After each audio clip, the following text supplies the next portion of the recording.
들이 모여서 우리 박봉 여고사님 오셨더라. 난 연예인 온 줄 알았어요. 어쩌다 한번 와야 이게 저기 인기가 많아질라나. 자, 우리 마음을 좀 정돈하시고요. 우리 하나님 앞에 예배를 드리도록 하겠습니다. 우리 하나님께서 기쁘게 받으실 만한 예배, 우리 일생일대에 정말 기억에 남을 만한 그러한 예배가 되어지도록 우리 마음을 하나님 앞에 집중하시고 정성을 다하실 수 있기를 바랍니다.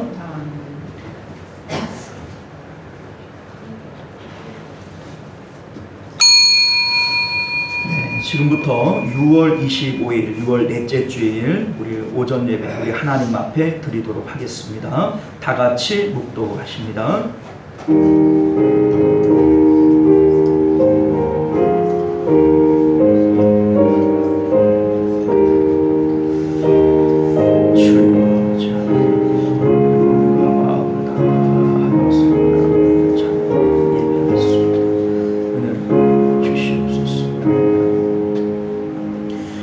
나의 영혼이 잠잠히 하나님만 바라며 나의 구원이 그에게서 나오는도다. 오직 그만이 나의 반석이시요 나의 구원이시요 나의 요새이시니 내가 크게 흔들리지 아니하리로다. 아멘. 존귀하시고 은혜로우신 우리 주 하나님, 오늘 이 시간도 주님을 사모하는 마음으로 주 앞에 모였사오니 은혜 주시기를 원합니다. 우리 하나님 만나는 귀한 은혜 있게 하시고 하나님으로 인하여 우리의 심령이 회복되어지는 깊은 은혜를 받게 하여 주옵소서. 거룩하신 우리 주 예수님 이름으로 간절히 기도드리옵나이다. 아멘. 우리 찬송가 299장입니다.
한 주간의 삶을 되돌아보면서 하나님 앞에 예배하기에 합당치 못한 우리의 언행 심사가 있거든 우리 하나님 앞에 참회하고 우리 정결한 마음으로 우리 하나님 예배하기를 원합니다. 우리 다 같이 참회 기도 드립니다. 아버지 하나님, 우리의 주여 허물을 용서하여 주옵소서. 하나님, 죄가 뭔지를 몰라서 죄질을 아는 하나님, 죄가 뭔지를 알았고 그러면 안 되는 줄도 알았지만 아버지 죄 가운데 살았던 우리들을 용서하여 주옵소서. 우리 하나님, 오늘 예배를 통하여 우리는 다시 한번 아버지 마음 가운데 결단할 수 있게 하시고 다시 한번 하나님을 아버지 바라볼 수 있는 은혜가 있게 하여 주셔서 오직 하나님 앞에 아버지여 다시 한번 살아갈 수 있도록 주님 힘과 능력들을 더하여 주시옵소서. 우리가 우리 죄를 자백하면 저는 미쁘시고 의로우사 우리 죄를 사하시며 모든 불의에서 우리를 깨끗게 하실 것이요 그러므로 이제 그리스도 예수 안에 있는 자에게는 결코 정죄함이 없느니라. 아멘.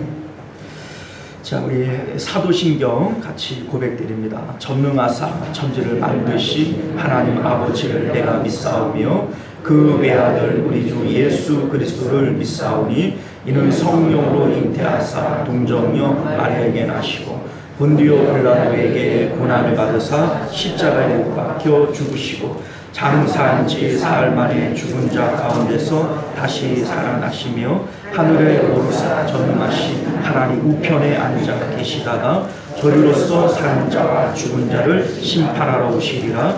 성령을 믿사오며 공회와 성도가 서로 교통하는 것과 죄를 사하여 주시는 것과 몸이 다시 사는 것과 영원히 사는 것을 믿사옵나이다. 아멘. 자, 우리 찬송가 205장입니다.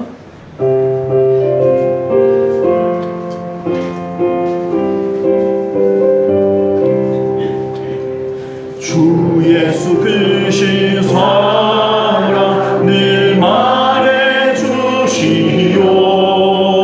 나 항상 듣던 말씀 또 들려주시오.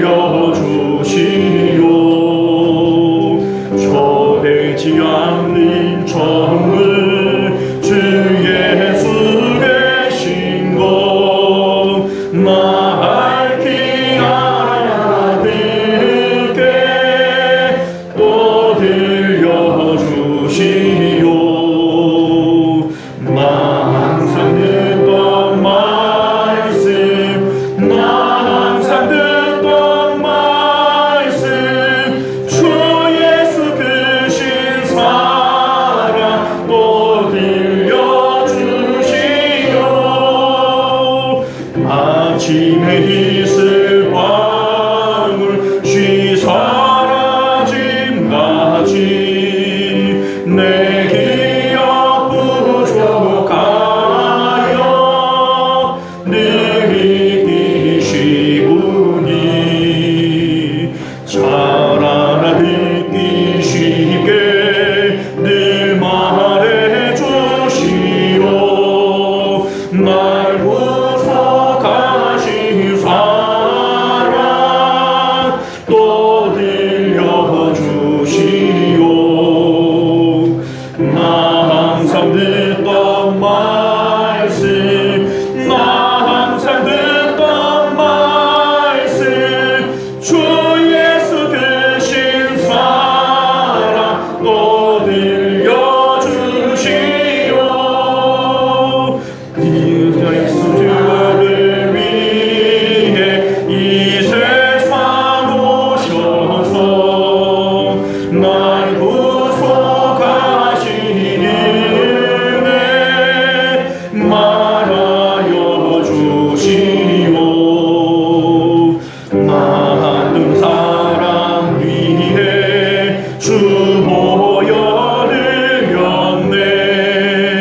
이 복스러운 말씀 또 들려주시오. 나 항상 듣던 말씀 나 항상 듣던 말씀 주 예수 크신 사랑 또 들려주시오. 이 세상 헛된 영화 날 미혹할 때에 주 예수 크신 사랑 들려주시오.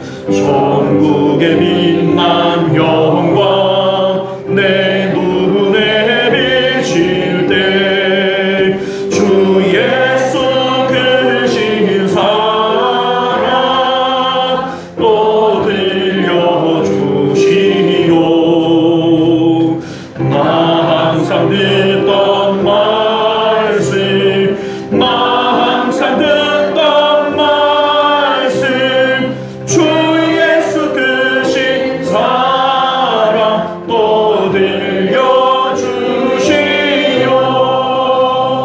할렐루야. 자, 이 시간은 우리를 대표해서 전수무 장로님 기도하시겠습니다.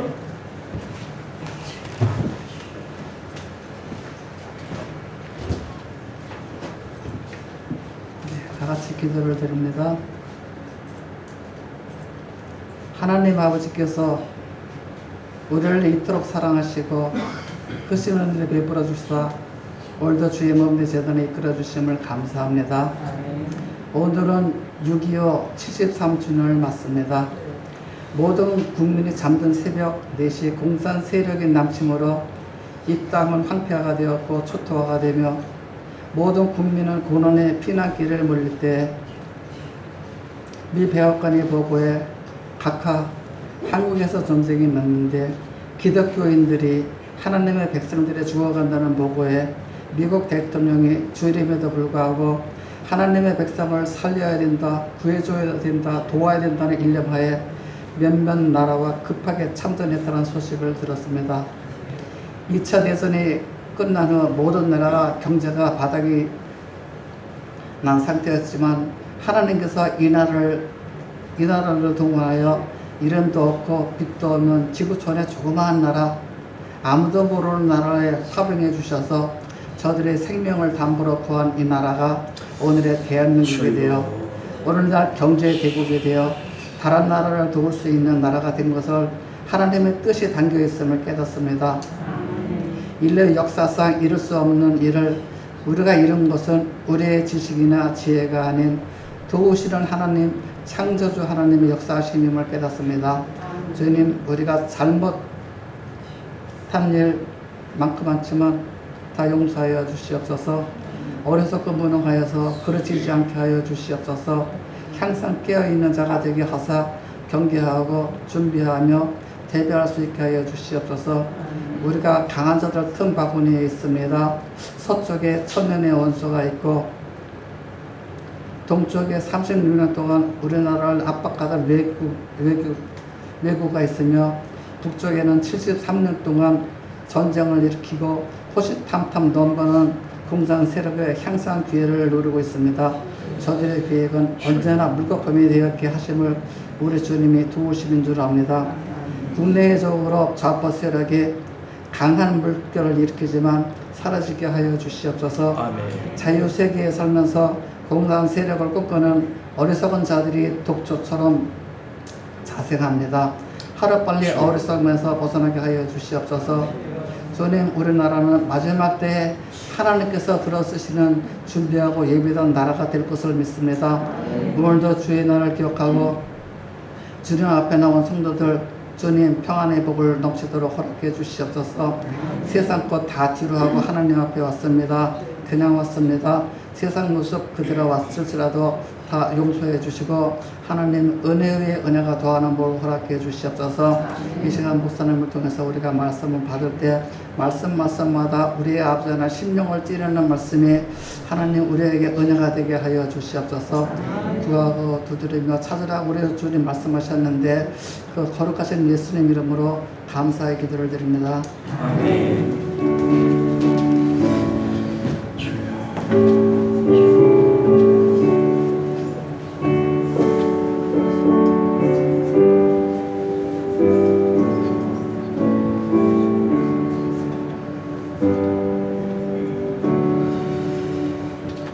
감사합니다. 우리 찬송가 211장 1절 찬양 들으시면서 드려진 예물 우리 봉헌하도록 하겠습니다.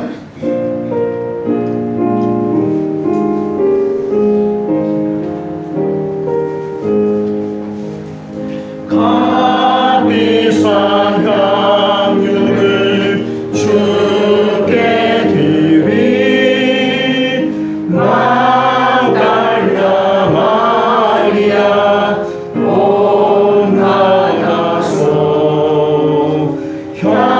향기로운 산죄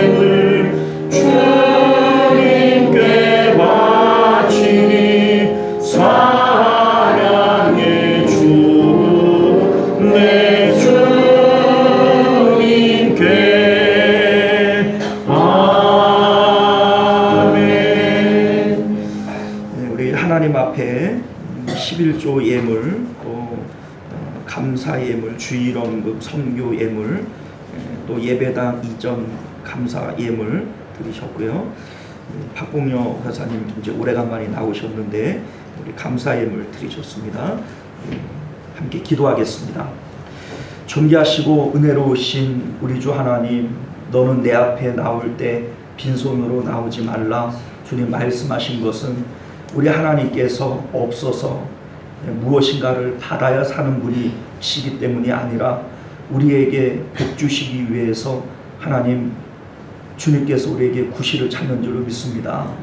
우리 하나님 주님 앞에 기쁜 마음으로 드리고 또 넉넉한 마음으로 드림으로 하나님의 은혜와 복을 받아 누리기에 부족함 없는 저희들 되게 하여 주옵소서.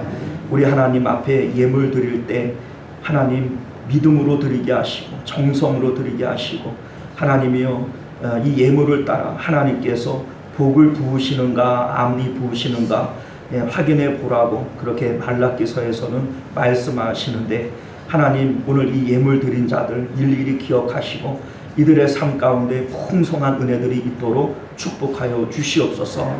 우리 하나님께서 또한 드리지 못하는 자들 아버지 그 마음을 어렵게 여기시고 아버지 드릴 수 있는 예물을 넉넉히 더하시며 믿음도 더하여 주셔서 하나님 앞에 마음껏 드리고도 남음이 되어지는 그러한 삶이 되어지도록 축복하여 주옵소서. 우리 박봉여 권사님 주님 몸된 교회 사모하는 마음이 있었지만 건강이 허락되지 못해 아버지 오랜 시간 나오지 못했습니다. 우리 하나님 돌봐주시고 또 건강 주셔서 이렇게 아버지 주님 몸된 교회 찾아올 수 있게 하시고 사랑하는 교우들과 만날 수 있도록 은혜 주시니 참으로 감사드립니다. 지금까지 살아온 것 오직 주의 은혜라 고백하오니 남은 삶 가운데도 주님 도우시고 또 함께하여 주셔서 아버지 어제보다 오늘이 오늘보다도 내일이 더욱 복되고 아름다운 삶을 살아갈 수 있도록 축복하여 주옵소서. 거룩하신 우리 주 예수님 이름으로 간절히 기도드리옵나이다. 아멘. 자, 우리 하나님 말씀 교회 소식이네. 죄송합니다. 주보를 참조하셔서 교회 소식 전해드립니다. 6월은 나라 사랑의 달입니다. 나라와 교회와 가정을 위해 기도하시기를 바라겠고요. 오늘은 특별히 6.25 전쟁 기념일이 되어지는데 나라와 안보를 위해 특별히 기도해 주시기를 부탁드립니다. 우리 아까 전에 장로님 기도하실 때에도 잘 들으셨지만 우리 나라가 하나님 은혜로 이렇게 민주 국가가 되어졌잖아요. 우리 이제 만약에 6.25 때 우리나라가 이제 공산권이 되어졌으면 어떡할 뻔했어요. 여러분들 중에 이렇게 오래 사실 분들도 없을 거예요. 근데 북한은 평균 연령이 그렇게 높지를 못해요. 왜냐하면 잘 먹지를 못하고 또 여러 가지 다른 위험들이 많기 때문에 저희 교회 같은 경우에는 이제 평균 연령이 높으신데 아마 북한에 사셨으면 절반은 아마 돌아가셨을지도 몰라요.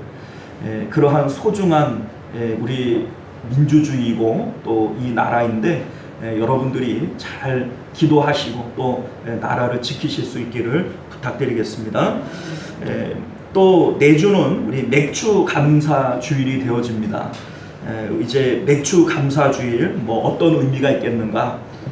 맥주절은요 원래 초막절의 의미가 있고 오순절의 의미가 있어요. 이제 오순절이 맥주 감사 주일이죠.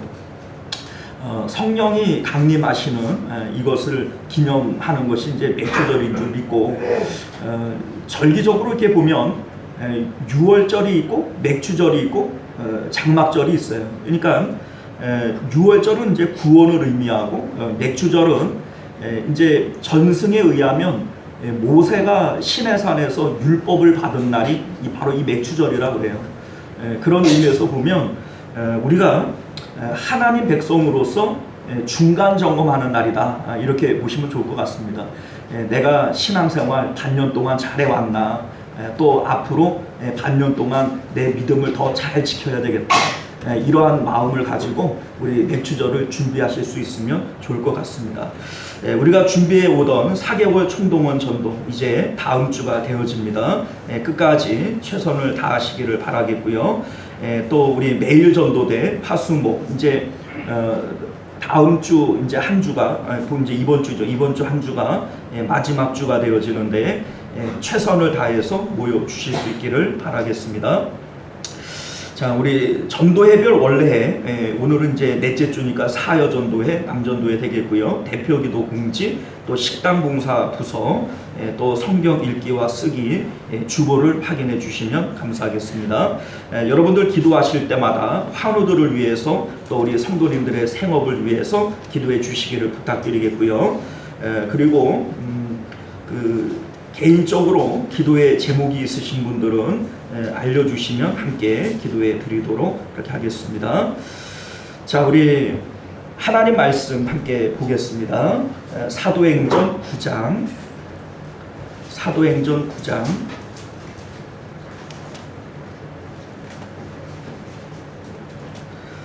36절에서 마지막 절까지고요. 신약성경 204페이지에 있습니다.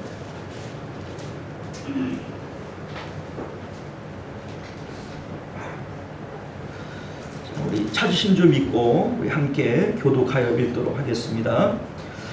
요빠에 다비다라 하는 여 제자가 있으니 그 이름을 번역하면 도로가라. 선행과 구제하는 일이 심히 많더니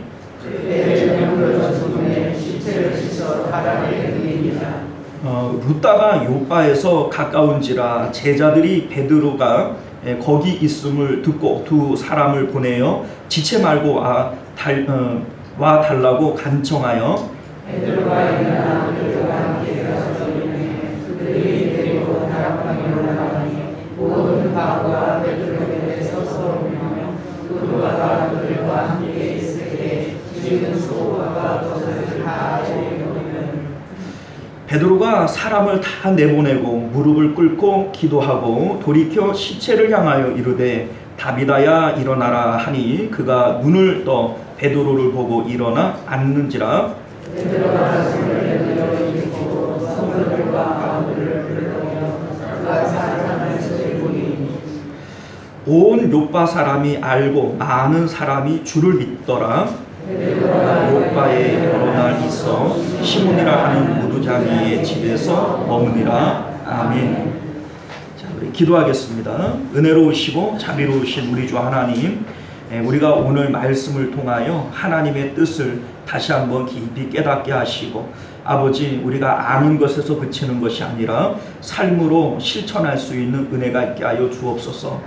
주의 말씀을 듣는 자와 지켜 행하는 자가 복이 있다 하셨으니 주의 말씀을 듣고 행함으로 온전한 하나님의 은혜와 복을 받아 누리는 저희들 되게 하여 주옵소서. 거룩하신 우리 주 예수님 이름으로 간절히 기도드리옵나이다. 아멘. 자, 사랑하는 성도 여러분, 오늘 우리는 사랑함으로 제자됨을 드러냅시다 라고 하는 제목으로 하나님 말씀 함께 나누고자 합니다. 사랑함으로 제자됨을 드러냅시다.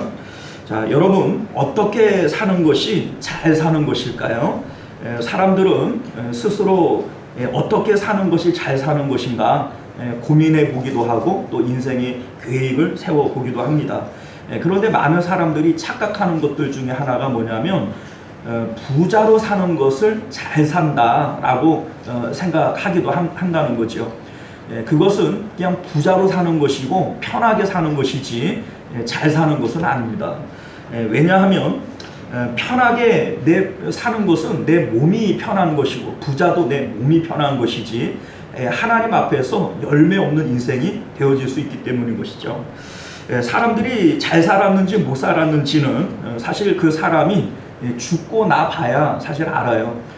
그 사람에 대한 평가가 뭐 살아있는 동안에는 뭐 잘할 수 없어요. 왜냐하면 우리 잘 살다가 마지막에 초치고 돌아가시는 분들도 있고 또 잘 못 사시다가도 마지막에 정말 멋지게 사실 수 있는 분들도 있고 우리 이제 생각해 보면 사도 바울도 그렇잖아요.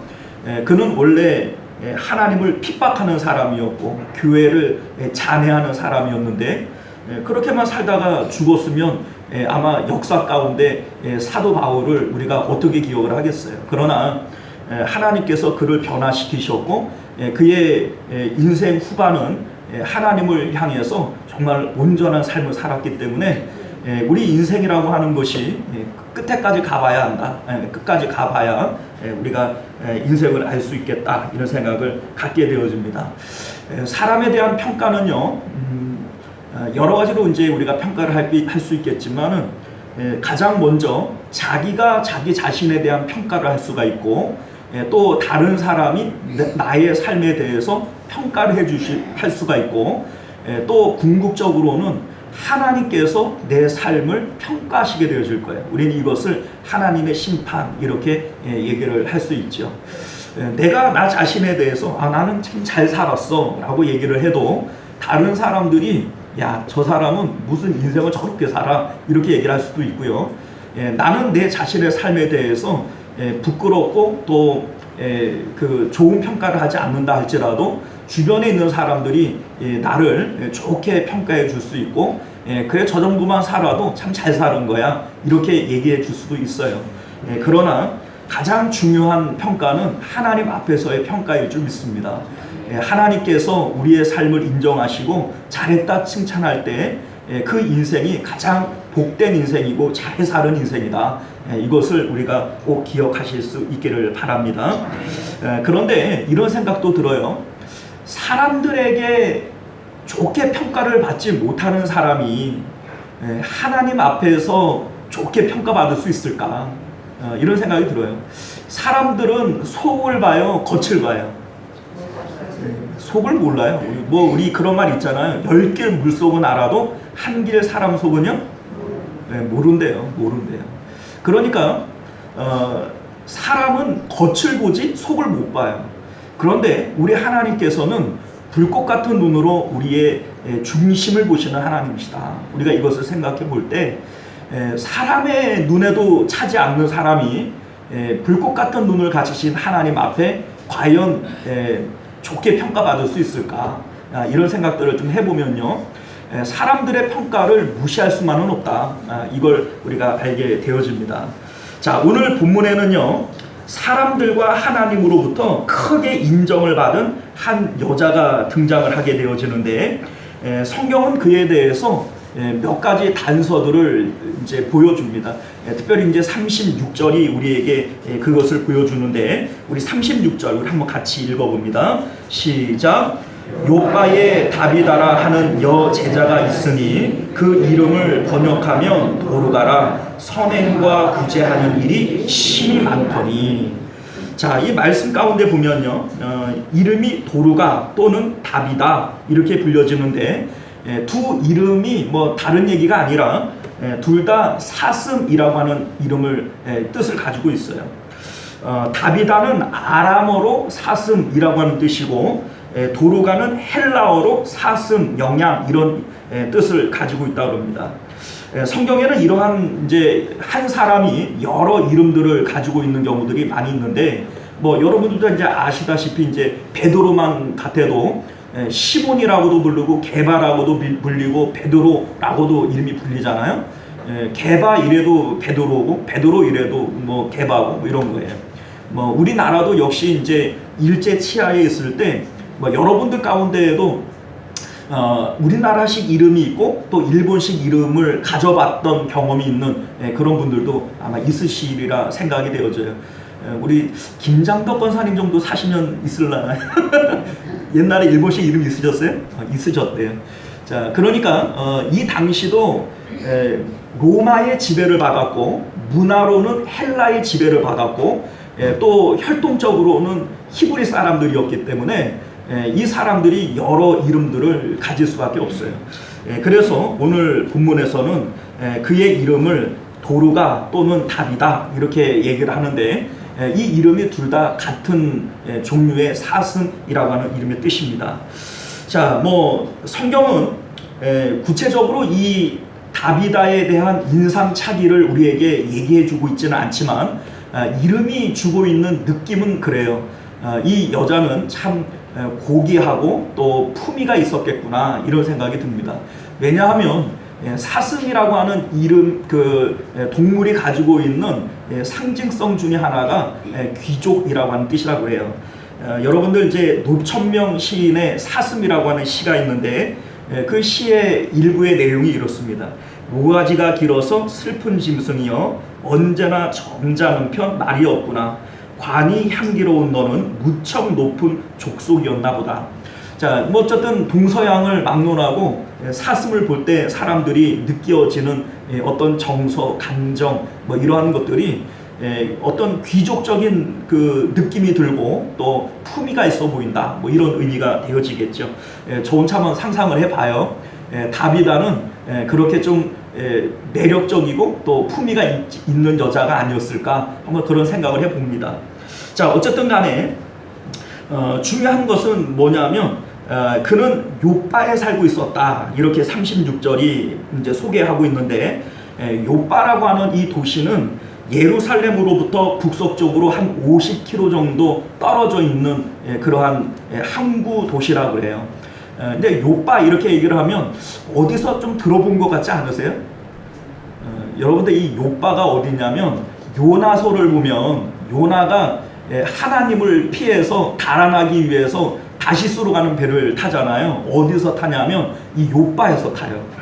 자, 그러니까 이 욥바라고 하는 곳이 아주 옛날부터 그 교통의 요지로서 항구 도시였구나. 이걸 우리가 알게 되어지고요. 여러분들 이제 그런 얘기 들어보지 않아요? 바닷가에는 굶어 죽는 사람이 못 들어보는가 보네. 바닷가에는 이제 굶어 죽는 사람이 없다 그래요. 왜 그러냐니까 뭐라도 잡아 먹으면 되고 그리고 항구 도시고 상업이 발달되어져 있기 때문에 또 금전적으로 좀 풍요로운 이러한 곳들이 항구 도시에 많이 있다 이런 얘기들을 하게 되어집니다. 실질적으로 이 욥바는요 솔로몬 시대에도 있었어요. 근데 솔로몬이 백향목을 이제 성전을 짓기 위해서 백향목을 가지고 오고 또 오빌에 있는 금을 가지고 올 때 그때 사용했던 이 항구가 바로 이 욥바입니다. 그러니까 아주 옛날부터 아주 유서 깊은 그런 항구 도시이고 도시가 아주 크게 형성되어져 있는 그런 곳이었을 것이다 이런 생각을 갖게 되어져요. 그런데 이러한 욥바에 어떻게 교회가 만들어지고 제자들이 만들어졌을까 생각을 해보면요, 사도행전 7장에 보게 되어지면 스데반 집사님이 순교를 당해요. 그리고 그때로부터 본격적인 기독교에 대한 박해가 시작이 되어집니다. 그러니까 오늘 본문에 보면은 베드로조차도 예루살렘에 있지 못하고 이곳으로 좀 쫓겨와 있는 거예요. 어쨌든 하나님께서는 교회의 고난을 통하여 복음이 여러 곳으로 전파되어질 수 있도록 이들을 흩으셨다. 이걸 우리가 알게 되어지고요. 바로 이러한 이유들 때문에 이 욥바에 흩어진 유대인들이 또 기독교인들이 모여들면서 교회가 만들어졌다. 이것을 우리가 알게 되어집니다. 자, 그런데 오늘 이제 36절 말씀을 보면 이 다비다에게 여제자라고 하는 이 명칭을 붙여줘요. 여제자, 이제 성경에는 마데트리아라고 하는 이 단어로 되어져 있는데 놀랍게도 이 여제자라고 하는 이 용어는 성경 전체 가운데에서 이 다비다 한 사람에게만 붙여줬어요. 자, 우리가 왜 그런 일들이 있냐면 지금 그렇다는 얘기가 아니고요. 과거에는 여자들의 여권이 워낙 낮았기 때문에 여자들에게는 이 제자라고 하는 용어 자체를 붙여주지 않습니다. 고린도전서 14장 34절 말씀을 보면요, 여자는 교회에서 잠잠하라. 그들에게는 말하는 것이 허락됨이 없나니 율법에 이른 것 같이 오직 복종할 것이요. 이렇게 되어져 있어요. 야, 이거 그런 눈으로 보지 마세요. 내가 그런 게 아니고 성경이 그랬다니까요. 그러니까는 여자들에게 대하여는 교회에서 찍소리하지 말고 그냥 복종만 해라. 이게 그 당시의 어떤 사회적인 분위기였기 때문에 감히 여자에게 제자라고 하는 이름을 붙여주지 않습니다. 그리고 뭐 요즘 같은 경우에는 뭐 남제자, 여제자 이렇게 안 부르잖아요. 그냥 제자면 제자고 성도면 성도지 남성도 여성도 이렇게 안 하잖아요. 그만큼 여제자라고 하는 이 용어가 특별한 것은 제자라고 하는 이름 자체를 여자들에게 붙이지 않는데 다비다에게만은 제자라고 불려질 만큼 이 여자의 삶이 아름다웠다, 그 제자다웠다라고 하는 것을 우리가 깨달을 수 있게 되어지는 겁니다. 자, 그렇다면 다비다의 삶이 어떠했기 때문에 교회는 이 다비다를 여제자, 특별한 호칭으로 불렀던 것일까? 그 이유는 뭐냐면 36절에 선행과 구제함이 심히 많았다, 이렇게 되어져 있습니다. 선행과 그 구제가 심히 많으므로 그러므로 여제자라 인정할 수밖에 없었다, 바로 이 얘기죠. 그런데 우리는 이런 생각이 들어요. 예수님을 안 믿어도 선행 잘하고 구제 잘하는 사람들이 있어요. 원래 심성 자체가 남 잘 도와주기를 즐겨하는 이런 분들이 있어요. 만약에 그랬다면 오늘 성경은 이 다비다를 여제자라고 부르진 않았을 거예요. 지금 이 다비다가 선행과 구제를 일삼는 것은 그의 신앙과 믿음을 따라했기 때문에 그 행위를 여제자 이렇게 부르는 겁니다. 자, 그러면 우리는 이런 생각이 들어요. 아니, 예수님을 믿고 제자가 되었다라고 하는 것이 구제하고 선행하라는 거냐? 구제하고 선행하는 것이 이게 제자됨을 드러낼 수 있는 증거가 될 수 있는 거냐? 이런 생각이 들게 되어지죠. 구제하고 선행하지 않으면 제자 아니냐? 이런 얘기가 되어져요. 그런데 이 기준은 예수님께서 직접 우리에게 보여주신 거예요. 왜냐하면 여러분들 구제하고 선행하는 것에 대한 근본적인 정신이 뭐냐면 사랑이에요, 여러분들. 구제라고 하는 것은 뭔가 유익을 바라고 내가 가품을 받겠다라고 하는 생각이 없이 다른 사람에게 거저 주는 것이 구제고 거저 행하는 것이 선행입니다. 우리가 이제 잘 알다시피 그 고린도전서 13장 말씀을 보면 사랑장이잖아요. 고린도전서 13장. 자기의 유익을 구하지 아니하며 이렇게 되어져 있어요. 자기의 유익을 구하지 아니하며. 그러니까 자기의 유익을 구하지 않고 베푸는 것이 바로 이게 사랑이고, 그리고 오늘 본문이 얘기하는 구제와 선행이 자기의 유익을 바라고 하는 것이 아니라 사랑을 근거로 해서 하게 되는 것이다 라고 하는 것이죠.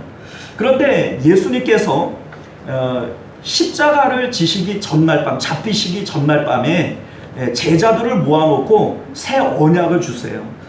요한복음 13장 34절 이하의 말씀을 보면요, 새 계명을 너희에게 주노니 서로 사랑하라. 내가 너희를 사랑한 것 같이 너희도 서로 사랑하라. 너희가 서로 사랑하면 이로써 모든 사람이 너희가 내 제자인 줄 알리라. 이렇게 말씀하시대요. 자, 무슨 얘기냐면요, 너희가 사랑하는 것으로 사람들이 너희가 내 제자인 줄 알 것이다 라고 하는 거예요. 사랑하지 않는 자들은 제자가 아니다, 이런 의미가 되어지기도 합니다. 자, 사랑은요, 기독교인의 정체성의 근본이에요. 기독교는 사랑의 종교입니다. 사랑하면 제자이고 사랑하지 않으면 제자 아니다, 이런 공식이 성립이 되어지는 거예요. 사실 오늘날 한국 기독교가 많이 비판받는 이유 중에 하나가 뭐냐면 사랑 말로는 사랑을 하는데 실질적인 사랑이 없더라. 그 인터넷에 보니까 누가 기독교에 대해서 비판을 하는데 기독교는 사랑의 종교고 맨날 사랑의 교회도 있잖아요, 그죠? 사랑을 얘기를 하는데 아니 지 마누라도 사랑 안 하더라, 이런 얘기를 하더라고요. 근데 이게 웃을 일이 아니에요, 여러분들. 실질적으로 이게 웃을 일이 아닙니다. 아니 기독교의 사랑은 원수까지도 사랑하라잖아요. 원수까지. 사실 이 내용은요, 이게 너무나도 이 충격적인 얘기입니다. 여러분들 어떻게 원수를 사랑할 수 있어요? 원수는 보통 모든 고대의 법이 이에는 이, 눈에는 눈이에요. 모세의 율법도 그렇고 우리나라 그 고조선의 팔족법도 눈에는 눈, 이에는 이입니다. 함무라비 법전을 봐도 이제 최초의 법전이죠. 거기를 봐도 눈에는 눈, 이에는 이예요. 원수를 사랑하라, 이것은 세상적인 통념으로는 절대 없어요. 그런데 기독교는 사랑의 종교인데 얼마만큼 사랑하기를 바라냐? 원수까지도 사랑하라는 거예요. 이게 기독교의 사랑이라는 거죠. 너희가 사랑하면 이로써 너희가 내 제자인 것을 드러내는 것이고 증명하는 것이다. 그런데 기독교의 정신은 사랑이고 또 교회는 사랑을 부르짖지만 성도들 개개인의 삶을 보면 아니 지 마누라도 사랑 안 하더라. 자기 남편도 사랑을 못 하더라. 그렇다면 이것이 어떻게 제자의 삶일 수 있느냐? 이게 바로 오늘날 기독교가 비판받는 이유이고 또 교회가 부흥하지 못하는 이유가 되어진다. 이걸 여러분들이 아실 수 있기를 바랍니다. 사도행전 2장 말씀을 보면요, 초대교회 때에 교회가 아주 폭발적으로 부흥하는 역사가 있어요. 그런데 그 폭발적인 부흥의 이유 중에 하나가 뭐냐? 성도들의 착한 행실, 구제와 선행 때문이다. 이것을 사도행전 2장 44절 이하에 기록을 하고 있습니다. 이런 내용이 있어요. 믿는 사람들이 다 함께 있어 모든 물건을 서로 통용하고 또 재산과 소유를 팔아 각 사람의 필요에 따라 나누어 주며 날마다 마음을 같이하여 성전에 모이기를 힘쓰고 집에서 떡을 떼며 기쁨과 순전한 마음으로 음식을 먹고 하나님을 찬미하며 또 온 백성에게 칭송을 받으니 주께서 구원받는 사람을 날마다 더하게 하시니라. 자, 무슨 얘기예요? 교회 안에 사랑이 있어요. 누군가가 궁핍하고 어려우면 자기의 것을 팔아서 자기의 것을 나누어서 서로 통용하는 그러한 사랑이 있고, 또 교회에 함께 모여서 떡을 떼고 또 같이 식사하면서 사랑을 나누는 그러한 아름다운 모습이 있고, 이러한 모습들을 사람들이 바라볼 때 야, 저거 아름답구나, 저거 참 좋구나, 이렇게 사람들에게 칭찬을 받으니 그 수에 가입되어지는 사람들이 날마다 더 늘어났다. 이런 얘기인 것이죠. 자, 그러니 교회는요, 사랑하는 교회가 부흥할 수밖에 없어요. 또 어떻게 보면 성령 충만한 교회일수록 사랑이 넘치는 교회가 될 수밖에 없어요. 자, 여러분들, 성령 충만한 교회가 있고 마귀 충만한 교회가 있어요. 이 두 차이가 뭐냐면, 성령 충만한 교회는 기쁨이 있어요. 교회에 들어서자마자 마음에 평강이 있고, 앉아서 기도할 때 기도가 잘 나오고, 마음 가운데 하나님 만나는 평강이 있고, 이게 성령 충만한 교회예요. 마귀 충만한 교회의 특징이 뭔 줄 아세요? 쌈박질이 많아요. 모이기만 하고 싸워요. 서로 헐뜯어요. 서로 비판을 해요. 하나님의 말씀을 알기는 잘 아는데, 몰라서도 안 해요. 하나님 말씀 잘 아는데 그 말씀을 정죄하는 데 써요. 이게 성령 충만하고 마귀 충만한 교회의 특징 아닙니까? 자, 그런데 성경은 우리에게 말세의 특징 중에 하나가 뭐냐? 마태복음 24장을 보면 예수님께서 말세의 징조에 대해서 얘기를 하잖아요. 거기에 보면 불법이 성행함으로 사랑이 식어지리라, 이렇게 되어 있어요. 자, 성령 충만한 교회는 사랑이 넘치는 교회예요. 그러나 성령이 충만하지 않은 교회는 그 교회에 불법이 성행하게 되어지고 사랑이 식어지는 그러한 이유로 마귀가 충만하게 되어지는 이러한 일들이 있다라고 하는 것을 우리가 알게 되어집니다. 구제와 선행이라고 하는 것이 사실 교회 부흥과 아주 밀접한 관련이 있어요. 제가 우스갯소리지만 얘기를 하나 해드릴게요. 어느 날 아이가 엄마에게 졸라요. 엄마, 나 자전거 한 대만 사줘. 근데 엄마가 생각해 볼 때 아이들에게 자전거 사주는 일이 뭐 돈 때문만은 아니라 이 위험하잖아요. 요새 뭐 차들도 많고 자전거 탈 만한 그러한 공간도 이렇게 넉넉지 않고 그러다 보니까 엄마가 이 자전거를 이제 사주기를 꺼려 하는 거예요. 근데 아이가 계속 쫄라댑니다. 엄마, 나 자전거 사줘, 자전거 사줘. 이게 이제 엄마가 이제 하는 말이, 너 그렇게 자전거가 갖고 싶으면 하나님 앞에 간절히 기도해 보렴. 그러면 하나님께서 네 기도 들어주실 거야. 이게 이 아이가 하나님 앞에 기도를 하는데, 기도를 하기 전에는 꼭 엄마가 어디 있나 이걸 확인을 하고, 그 엄마 있는 데서 기도를 큰 소리로 하는 거예요. 하나님, 자전거 한 대만 좀 사주세요. 하나님, 나 자전거 주세요. 이 기도를 하는 거예요. 처음에는 이제 그런 줄 알았는데 이 아이가 학교 갔다 와가지고 기도를 할 때 되면 엄마가 어딨나를 꼭 찾고 그 엄마 앞에서 그 기도를 하는 거예요. 그러니까 이제 엄마가 아이에게 얘기를 해요. 자, 얘야, 기도는 하나님 앞에 하는 것이니까 네가 어디에서 해도 되고 큰 소리로 안 해도 하나님은 다 듣는단다. 그랬더니 이 아이가 하는 말이 뭐냐면, 하나님은 들으시지만 엄마는 못 듣잖아요. 제가 왜 이런 말씀을 드리냐면요, 하나님은 다 아셔요. 하나님은 다 아는 거 맞아요. 여러분들 마음 가운데 믿음 있는 것도 알고 신앙 있는 거 알아요. 그러나 사람은 몰라요. 세상 사람들은 우리가 믿고 있는지, 우리의 마음 가운데 그 믿음이 진짜 믿음인지 그것을 뭘로 알아요? 여러분들이 하는 선행과 구제를 통해서만 알아요. 그러니까 뭐 기독교의 기본 정신이 사랑이고, 또 뭡니까, 우리가 서로 사랑하자 뭐 입으로는 얘기하고 교회 안에서는 뭐 북적북적하고 뭐 이런 일들이 있어도, 실질적으로 우리가 세상을 살아가면서 사랑하지 않고 선행하지 않고 구제하지 않는다면 그 사람들이 볼 때는 다 피 좋은 개살구로 보이는 거예요. 자, 그러면 다비다의 이 선행과 구제는 어떤 형식의 선행과 구제였는가? 우리가 이제 그런 생각들을 갖잖아요.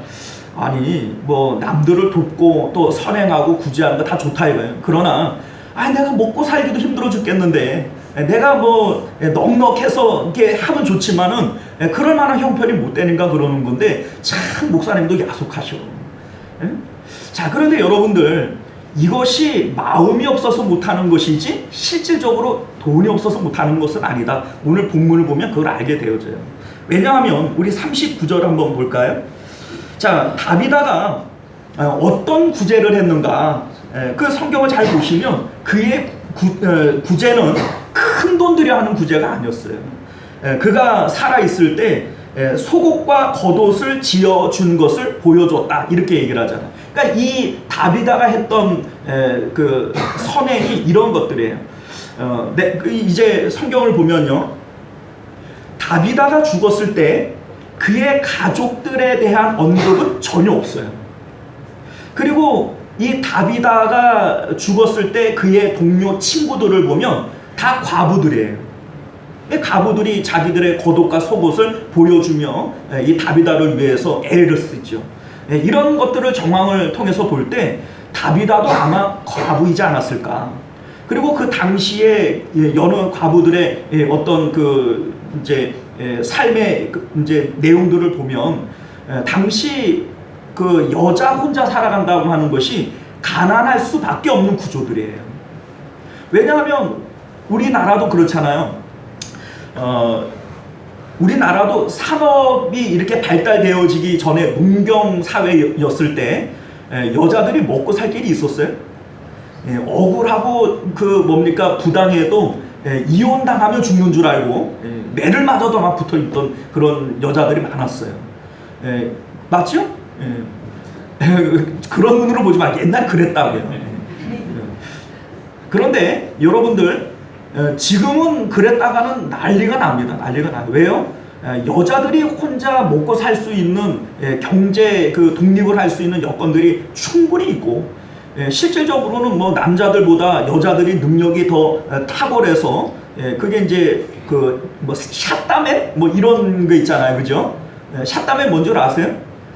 그 옛날에 우리 저기 섬기던 교회에 어떤 집사님이 자기의 장래 꿈은 샷다맨이 되어지는 거래요. 샷다맨이 뭐냐니까, 여자들이 그 경제 능력이 빵빵해서 무슨 뭐 의사, 약사, 변호사 뭐 이런 것들이라서 여자 이제 출근하면 샷다 올려주고, 그리고 퇴근할 때 샷다 내려주고, 그것만 하는 거예요. 이제 어쨌든 요즘 세상은 그렇죠. 그러나 당시는 여자들이 그렇게 그 잘 살 수 있는 그런 분위기가 아니었기 때문에 다비다의 삶도 아마 빈궁한 삶이었을 것이다, 이렇게 우리가 생각을 하는 거예요. 그러나 그는 자신이 할 수 있는 최선의 것으로 주변에 있는 사람들을 섬겼던 거예요. 손바느질 능력이 있으면 그것으로 이제 옷을 지어서 겉옷도 만들어주고 속옷도 만들어주고, 이러한 모습들이 다른 사람들에게 큰 감동을 주고 또 다른 사람들이 내가 아낌받고 있구나, 내가 사랑받고 있구나 라고 하는 그러한 감동을 그들에게 전해 주었다라는 것이죠. 자, 그 결과 우리가 37절 말씀을 보면요, 그때에 병들어 다비다가 죽게 되어지고 그리고 다른 동료들이 그의 시체를 씻어 가락에 누였다 이렇게 되어져 있어요. 자, 일반적으로 여러분들 사람이 이제 돌아가시게 되어지면 이제 그 몸을 닦아주는, 씻어내는 이러한 일들이야 뭐 동서양을 막론하고 일반적으로 다 해요. 그런데 장례를 치르기 위해서는 그 사람을 뭐 거실이라든지 안방이라든지 이런 데 모셔야 되는 거 아니겠어요?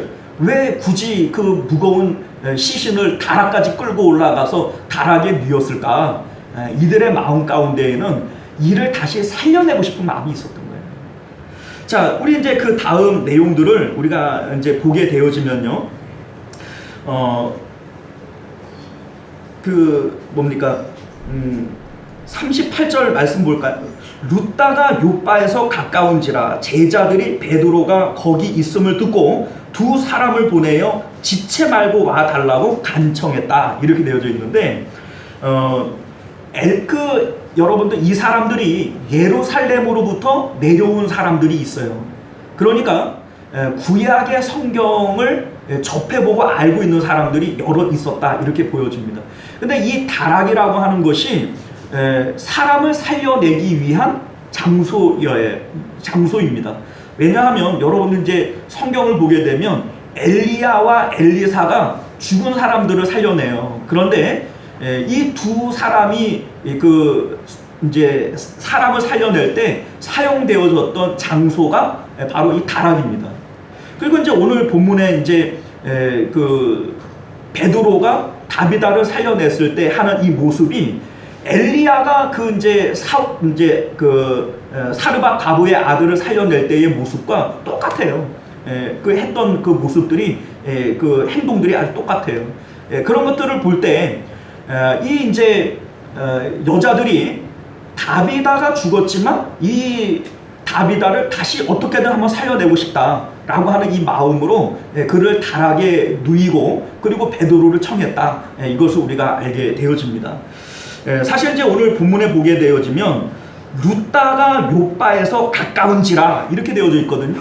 엄청 가까운가 보구나 이렇게 생각이 되어지지만 실질적으로 이제 지도상으로 보게 되어지면 요바에서 룻다에서 요바까지는 약 한 15km 뭐 이 정도 거리가 떨어졌다 그래요. 그러니까 이게 어느 정도냐면 우리 교회에서 성남시청까지의 거리가 그 정도 되더라고요. 자, 그러면 여러분들 가까워요, 멀어요? 여기는 가깝다는데. 자, 이게 무슨 의미냐면 이들이 심리적으로 그 정도 거리를 가깝게 느껴질 만큼 이들의 마음은 간절했다. 이걸 우리가 알게 되어져요. 솔직히 교회에 올 때 저희는 한 10분만 걸어오면 되거든요. 근데 아침에 요새 좀 날씨가 좀 덥잖아요.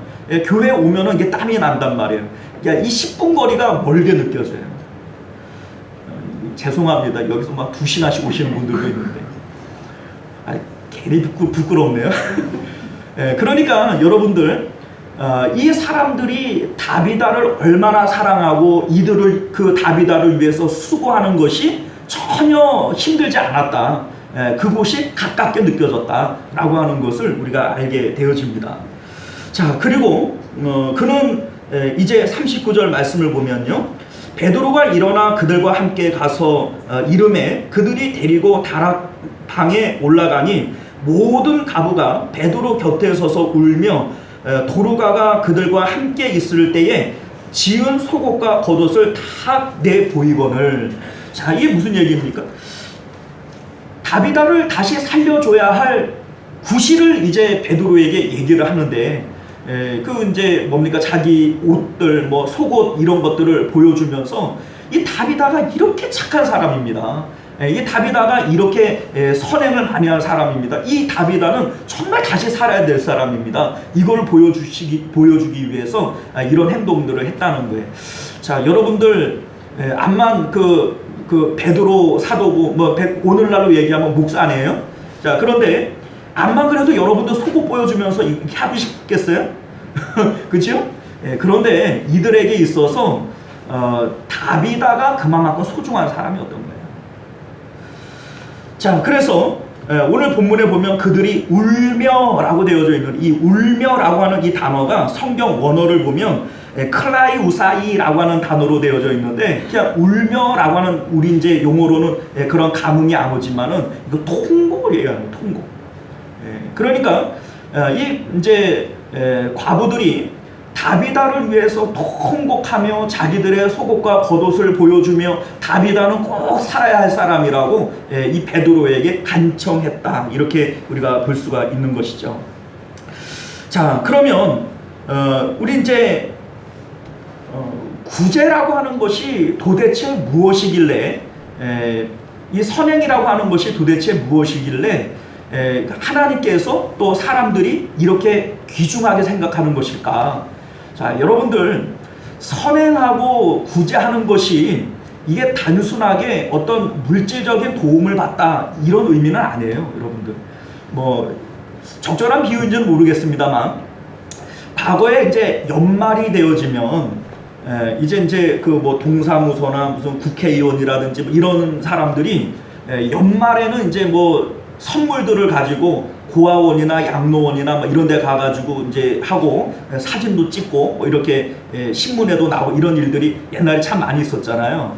그런데 이제 한때 그게 이제 미덕으로 또 미담으로 많이 전해지다가 한 번은 이런 그 뭡니까 여론들이 있었어요. 1년 내내 찾지도 않다가 연말만 되면은 그 뭡니까 라면 박스 몇 개 갖다 주고 사진 찍고 간다고. 예? 그런 얘기 있었어요, 없었어요? 있었어요. 자, 그런 경우에는 죽어도 욕을 먹어요. 그러니까 단순하게 내가 누군가에게 베풀었기 때문에 뭔가를 줬기 때문에 이러한 일들이 나타난다, 이게 아니라는 거예요. 여기에 대한 근본적인 정신은 사랑입니다. 아니, 솔직히 우리가 이제 생각해 보면은 뭐 연말이라도 또 생색내기 위해서라도 뭐라도 갖다 주면 고마운 거 아니에요? 그런데 사람의 마음이라고 하는 것이 내가 실질적으로 뭔가를 얻고 받아도 기분이 나쁠 수 있어요. 왜냐하면 사람은 감정의 동물이니까. 그런데 알고 보면은 뭐 속옷 좀 뭐 바느질 해갖고 줬고 뭐 이런 거, 이거 어떻게 보면 큰 거 아니잖아요. 그런데 그것을 받고 이 다비다를 위해서 욕박까지 막 달려가고 또 그 베드로를 청에다가 막 더 홍복을 하며 살려달라고 매달리고, 이 모든 이유가 뭡니까? 다비다에게 감정적으로 사랑을 받았다는 거예요. 이게 진정성이 있다는 거예요. 이게 중요한 거예요, 여러분들은. 우리가 누군가를 구제하고 도와줄 수 있어요. 그런데 거기에 대한 가장 중요한 정신은 사랑입니다. 진정성이에요. 성경은요, 이 선행 구제라고 하는 것을 아주 귀하게 여기시는데 하나님께서 기도만큼이나 중요하게 여기세요. 사도행전 10장 4절 말씀을 보면요, 고넬료라고 하는 사람이 등장을 하는데 이제 이방인이고 로마의 백부장. 근데 하나님 앞에 어느 날 기도 중에 그 천사를 보내서 응답을 받습니다. 근데 이렇게 얘기를 합니다. 고넬료가 주목하여 보고 두려워 이르되 주여 무슨 일이 있나이까? 천사가 이르되 내 기도와 구제가 하나님 앞에 상달되어 기억하신 바 되었다, 이렇게 얘기를 합니다. 자, 뭐 기도가 하나님 앞에 상달되어지는 거야 뭐 이상할 일이 아니죠. 그런데 성경은 뭐라고 되어져 있어요? 기도와 구제가 하나님 앞에 상달되어졌다, 이런 얘기를 해요. 자, 그러니까 하나님 앞에 드려지는 기도만큼이나 구제라고 하는 것이 하나님께서 우리에게 찾으시고 받으시는 내용이 되어진다, 이걸 우리가 알게 되어지는 겁니다. 구제라고 하는 것이 어떤 형태에서는요, 삶으로 드려지는 기도일 수 있어요. 구약 성경을 보게 되어지면 하나님 앞에 벌받을 사람들이 하나님 앞에 이제 용서를 구할 때 했던 것 중에 하나가 뭐냐면 금식하고 선행을 합니다. 하나님께서 그걸 용서를 하세요. 그러니까 이 구제라고 하는 것, 이 선행이라고 하는 것이 하나님께서 우리를 보실 때 기도만큼이나 중요한 것이다. 이렇게 우리가 볼 수가 있는 것이죠. 야고보서 1장 27절 이하의 말씀을 보면 구제라고 하는 이것, 선행이라고 하는 이 내용들이 하나님께서 보실 때에 경건의 척도가 되어줄 수 있다. 이렇게 봅니다. 하나님 앞에서 정결하고 더러움이 없는 경건은 곧 고아와 가부를 그 환난 중에 돌보고 또 자기를 지켜 새 속에 물들지 아니하게 하는 것이라. 이렇게 되어져 있어요.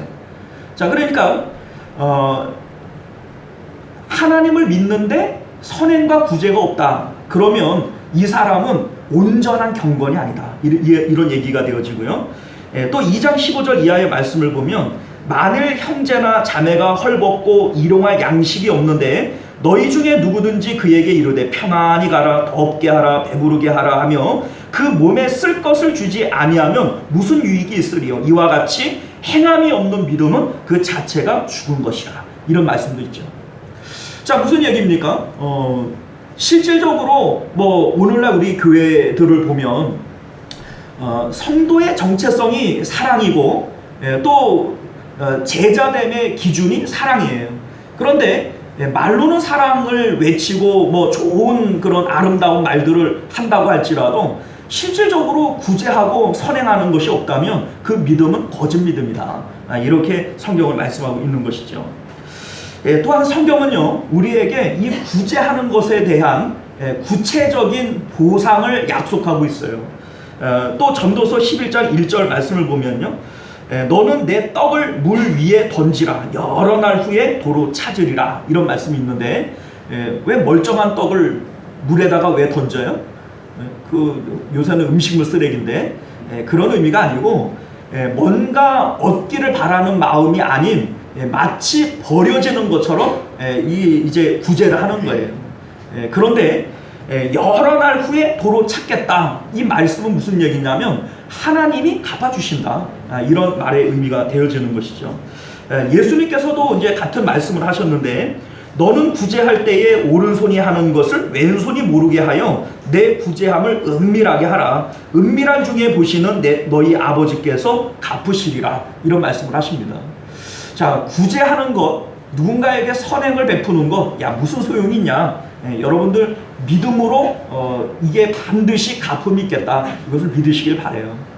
하나님께서 여러분들이 하신 이 모든 선행을 갚으실 날이 옵니다. 우리 이제 잘 아시는 대로 행한 대로 갚으리라. 우리 주님께서 약속하신 거예요. 행한 대로 갚으리라. 여러분들이 누군가에게 주님의 이름으로 나누어주고 선행을 베푸는 그 모든 것들을 하나님께서 갚으실 날이 있다. 이것을 반드시 기억하실 수 있기를 바랍니다. 무엇보다도 주님의 이름으로 우리가 믿음으로 선행을 행하면요, 무엇보다 여러분들 마음 가운데 기쁨이 있어요. 기쁨이 있습니다. 이게 해보신 분들은 알아요. 주님의 이름으로 나도 못 쓸 것이 많고 어려움이 많지만 이것을 누군가에게 주면 하나님이 주시는 기쁨이 있어요. 저도 이건 이제 개인적으로 이제 경험해 본 적이 있는데 제가 이제 전도사 때 이제 처음 이제 전도사 부임을 하는데 이제 교회에서 이사 비용들을 이제 주시잖아요. 근데 전도사 때 얼마나 어려웠겠어요. 이제 신학도 해야 되고 벌이는 없는데 전도사 사례 그거 가지고 이제 그 가족이 먹고 살고 내 학교도 다녀야 되고 이런 형편이니까 이제 직장 생활을 저는 이제 한 3년 이제 정도 했거든요.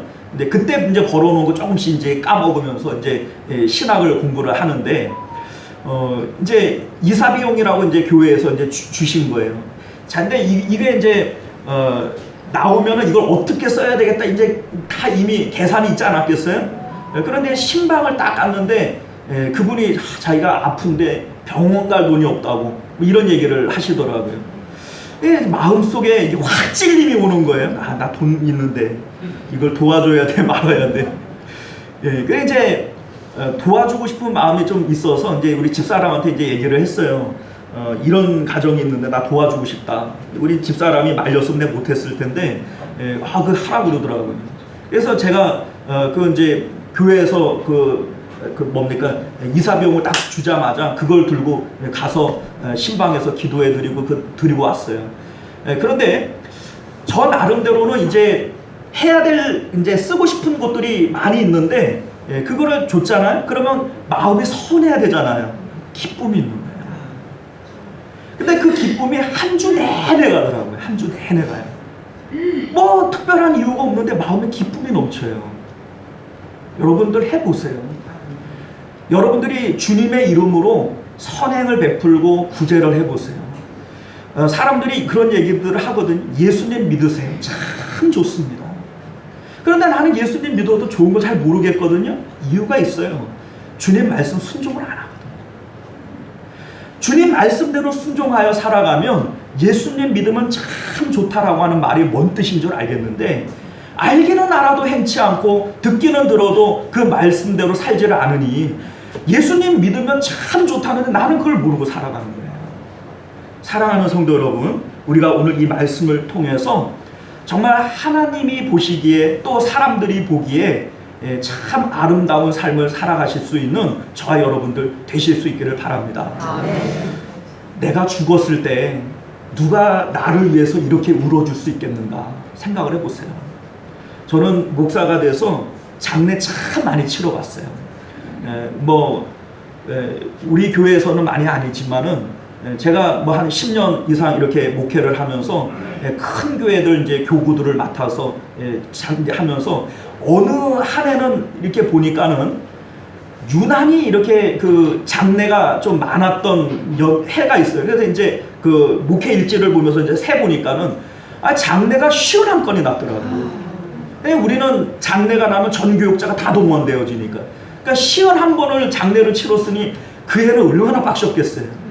제가 생각을 해보니까는 제가 장례를 참석하거나 내가 직접 집례한 경우들이 최소한 한 400~500번은 되지 않겠나 이런 생각이 들어요. 그런데 그동안에 진짜 별의별 걸 다 봤어요. 장례가 났는데 자식 새끼들도 안 울어요. 장례를 치르는 그 내내 마음이 얼마나 무거운지 몰라요. 아니 그 키울 때 얼마나 힘들게 키웠겠나 이런 생각이 드는데 아니 자기 엄마 돌아가셨는데도 아들도 안 울고 딸도 안 울고 예배를 드리는데 뭐 예배 드리다가 막 나갔다 들어오고 막 난리를 쳐요. 그래서 제가 그때 뭐 나이도 좀 어리고 그렇게 하지만은 제가 한마디 했어요. 믿음이 없고 그리고 뭐 그런다고 할지라도 이건 기본적으로 돌아가신 엄마에 대한 예의가 아니냐. 내가 기독교를 믿지 않는다 할지라도 어머니의 신앙을 위해서 예배를 드리는 건데 그 마지막 가시는 길에 그래 장례 예배 그래봐야 20분 뭐 길어도 30분을 넘지 않잖아요. 그 시간을 못 앉아있냐. 내가 사람들 이제 유족들한테 야단을 쳤어요. 그리고 그 다음날 갔더니 그때는 안 움직이더라고요. 여러분들 돌아가시고 난 다음에 누가 나를 위해서 다비다처럼 이렇게 울어줄까? 여러분들 이런 삶 살아가실 수 있기를 바랍니다. 기독교인이 아니더라도 이렇게 살아가야 돼요. 다른 사람에게 사랑을 베풀고 그 사람들에게 감동을 주고 그래서 누군가가 나의 죽음 이후에 참 아까운 사람이야. 저 사람 정말 귀한 사람이야. 이렇게 평가하는 삶을 살다 가셔야 되지 않겠습니까? 그런 삶을 살아가실 수 있는 저와 여러분들 되시길 바랍니다. 기도하겠습니다. 존귀하시고 은혜로우신 우리 주 하나님, 우리 주님께서 우리에게 선물로 주신 우리의 생명, 한 번밖에 없는 우리의 삶, 아버지 그냥 편안하게만 살다가 그렇게 가는 인생, 나는 편하게 살았는지 몰라도 아무런 열매 없는 인생, 그런 인생 살지 않기를 원합니다.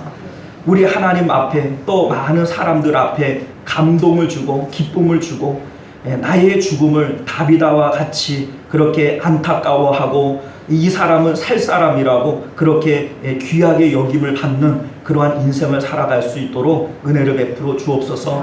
지금까지 내가 그렇게 살지 못했다 할지라도 우리의 남은 삶은 그렇게 살아가기를 힘쓰는 저희들 되게 하여 주옵소서. 작은 것 하나라도 다른 사람에게 사랑으로 나누고 그들을 우리의 마음으로 섬겨줄 때 그 사람들이 감동받은 대로 우리를 귀하게 여길 줄로 믿습니다. 내가 다른 사람을 귀하게 여길 때 그 사람도 나를 귀하게 여기지 않겠습니까? 우리 하나님, 기독교의 기본적인 정신은 사랑인데 이제 우리가 사랑함으로 제자됨을 드러내는 저희들 되게 하여 주시옵소서. 거룩하신 우리 주 예수님 이름으로 간절히 기도드리옵나이다. 아멘. 자, 우리 찬송가 304장 우리 함께 찬양하시고 축도로 예배를 마치겠습니다.